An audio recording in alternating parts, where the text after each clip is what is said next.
Welcome back to Hannity. Governor Scott Walker held a rally in Vegas yesterday and made big headlines by announcing a bold new plan to take on the federal government unions. Joining us now with more details, 2016 presidential candidate, Governor Scott Walker. By the way, you know, one of the things I've always really admired about you, Governor, whether people agree with you or not, you were willing to let your entire political career go down because you thought the issue with unions in your state was that pivotal. Is this pretty much the same plan except nationally? Yeah, really. We're taking that plan and we're saying this is power to the people, not the big government union bosses. We push back on the National Labor Relations Board. We eliminate it. Remember when they tried to stop Boeing from bringing those jobs to South Carolina? We make for national right to work. We give the presumption so that all state and local workers as well as private sector workers would have the freedom to choose whether they want to be in a labor union or not. And we stop federal labor unions. We don't need the big government union bosses.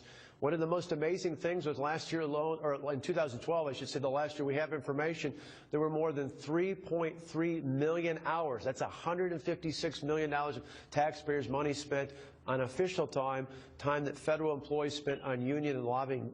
That's really not what the federal government should be paying for. The federal government should be run by the people and not by the unions. Let me ask you, you've had this back and forth with Hillary. She referred to you as a bully. You had a pretty good line back on Twitter. No, you said you're protecting American workers who are being forced to support candidates like you, and you're a proven deceiver in chief.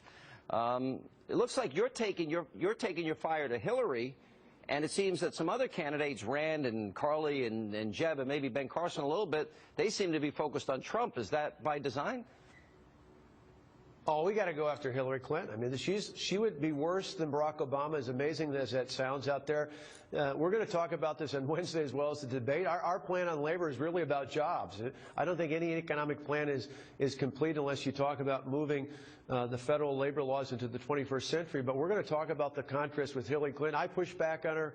For example, when she came after me on her higher education plan, I noted in one of her tweets as well that while we froze tuition for 4 years in a row at our University of Wisconsin system campuses, she was out charging $225,000 a speech on college campuses. I'd love to have the debate with her.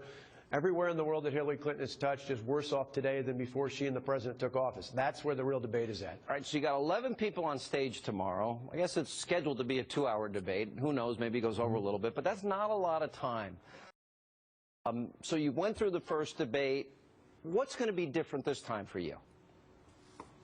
Well, we've got to show more passion. We've got to be aggressive. You don't want to be rude. You don't want to be obnoxious, but you want to show the same kind of passion I showed when I didn't back down. You know, we had, as you know, Sean, more than 100,000 protesters. We didn't back down. We had death threats against me and threats against my family. We didn't back down. We had a recall election against our senators. We didn't back down. And, of course, we had a recall election against me. And again, last year, a lot of these same Washington-based liberal groups tried to make me one of their top targets in America. We didn't back down then. We're not going to back down from doing the right thing to put Americans back in charge of their government if I'm president as well. And people want to see that. They want to see that passion. They want to see that you've got a real plan and real solutions. And that provides the contrast to anybody else up there in the state. Governor, when I spoke with you last, you're laying out a repeal and replace Obamacare plan. Republicans in Congress, really, they failed to get the job done. And I think a lot of people, if you look at the polls, 72% ABC Washington Post poll, they think Washington is full of a bunch of liars.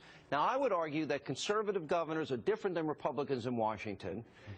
Do you believe that? Are you going to explain that to people? Are you going to encourage Republicans in Washington to do things? And what is the plan to repeal and replace? Is it savings accounts, health care savings accounts? Well, Sean, we were told last year that if they elected a Republican Senate to go with the House, they'd have a vote to repeal Obamacare.